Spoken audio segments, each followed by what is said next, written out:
Good evening বন্ধুরা, সবাই কেমন আছেন? আশা করি সবাই অনেক ভালো আছেন, আমরাও ভালো আছি। রোজকারের মতো আজকে আরও একটা ভিডিও নিয়ে চলে এলাম। তবে আজকের ভিডিওতে বন্ধুরা প্রচণ্ড গরম পড়েছে, আর এই গরম নিয়েই কিছু লেখা লিখলাম, যেটা কিনা আপনাদের সাথে শেয়ার করছি। গরম গরম আর গরম, বিশ্ব উষ্ণায়নে চারিদিকে অনুভব হচ্ছে শুধুই গরম। স্কুল কলেজে দিয়েছে ছুটি, বাড়িতে বাচ্চারা করছে লুটোপুটি।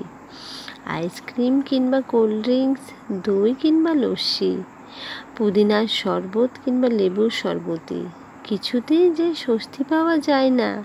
সারাদিন বয়ে যায় গরমের অনুভূতি।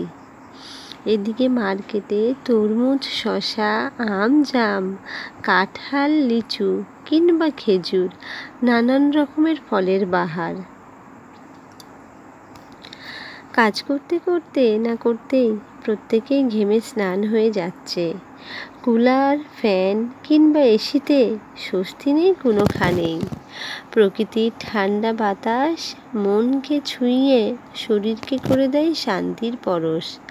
আর তাই চারিদিকে ত্রাহি ত্রাহি রব, শুধুই গরম গরম আর শুধুই গরম।